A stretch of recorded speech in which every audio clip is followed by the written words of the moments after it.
नमस्कार साथीहरू, हिजोसम्म हामीले बो बनाउँदाखेरि चाहिँ ठ्याक्कै यो दुईटा पिस चाहिँ एउटैमा युज गर्थ्यौँ भने आज म तपाईँहरूलाई त्यति पनि नलाग्ने है, यो एउटा कम लाग्ने भनेपछि हामीलाई एक पिस कम लाग्ने भयो।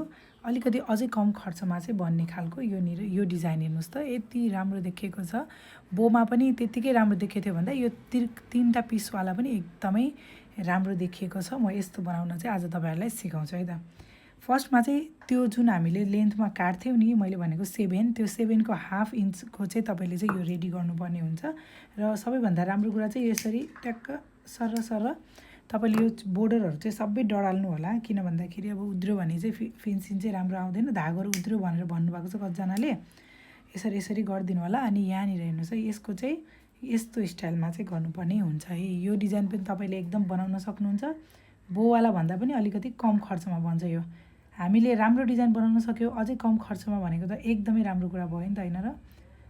ल हेर्नुहोस्, यसरी छेउछेउमा सिलाउने एकदमै आनन्दले गर्नुपर्छ। सुरुमा तपाईँले आनन्दले गर्नुभयो भने पछि चाहिँ तपाईँले आफै सक्नुहुन्छ कि त्यो, तपाईँलाई कुनै पनि टेन्सन चाहिँ हुन्न। हेर्नुहोस्, यसरी घरै बसी तपाईँले कतिवटा डिजाइन निकाल्नुहुन्छ। एउटा डिजाइनको मान्छेले मन नपराउला नि, तर अर्को डिजाइनको पनि मन नपराउला नि भन्ने त हुँदैन, होइन र? त्यस कारणले चाहिँ यो डिजाइन पनि तपाईँले चाहिँ बनाउनु होला। यो डिजाइन अलिकति युनिक छ, होइन? हिजोको भन्दा बो नरुचाउनेहरूलाई कसैलाई त बोको डिजाइनै मन पर्दैन पनि होला, त्यो त अब हामीले अर्को डिजाइन निकाल्न सक्छौँ है। योनिर हेर्नुहोस् त, यो अब यसरी तीनटा पिस हुन्छ, यसरी हेर्नुहोस् है। अब यसलाई चाहिँ हामीले यसरी सट्ट लिएर जानुपर्ने हुन्छ, कुचुक्क पार्नुपर्ने हुन्छ। अनि यो चाहिँ अब यहाँनिर आएर के गर्ने भन्नुहुन्छ क्या कतिजनाले, यो लक भन्ने कुरा चाहिँ जहिले पनि राम्रोसित गर्नुपर्छ कि। अब यहाँनिर यस्तो छ होइन, अब यसलाई लक कसरी गर्ने त भन्दा यहाँनिर जुन सुरुमा हामीले गरेको थियौँ नि, त्यही धागो पसालिदिने यसरी।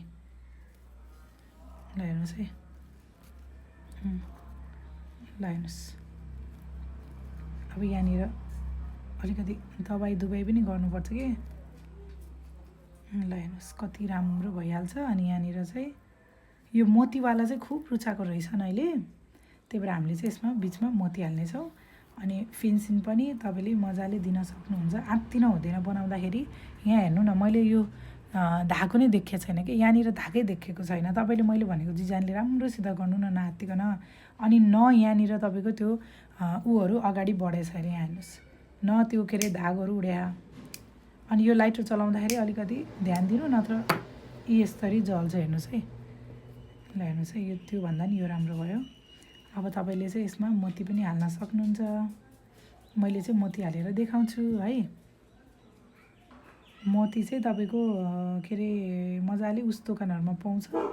मोती चाहिँ तपाईँले हाल्नुभए पनि हुन्छ, नहाल्नु भए पनि हुन्छ, तर हालेर हेरौँ न कस्तो राम्रो देखिन्छ भनेर। भिडियो चाहिँ राम्रोसित हेर्नु होला, अनि सेभ गर्नु होला, सेयर गर्नु होला, रिपोस्ट गर्नु होला। तपाईँहरूले जति माया दिनुहुन्छ नि, मेरो दिमाग त्यति चल्छ कि, जति सेयर गरिदिनुहुन्छ होइन। ल हेर्नुहोस् त, यति राम्रो देखियो, यो भन्दा पनि राम्रो देखियो है। अनि यहाँनिर सिलाउँदाखेरि चाहिँ यसरी लिने, ल हेर्नुहोस् ट्याक्क यसरी यहाँ राखेर यस्तो गरेर यहाँनिर यस्तो मोती हाल्नु भएको छ भने यसो गरिदिनुहोस् कि, बेसरी घुमाइदिनुहोस्, केही हुन्न। अनि त्यत्रो घुमाएर यता तानेपछि त यो मोती त निक्लिँदा पनि निक्लिन्न, न यो धागो निस्किन्छ है।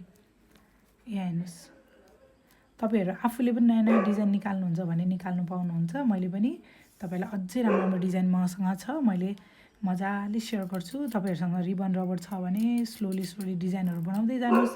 अनि देखाउँदाखेरि पनि होलसेलमा चाहिँ यदि रेटहरू यदि समस्या तपाईँलाई लाग्यो भने मलाई कृपया भन्नु होला है त मेसेजमा, मैले तपाईँलाई सरसल्लाह दिइहाल्छु।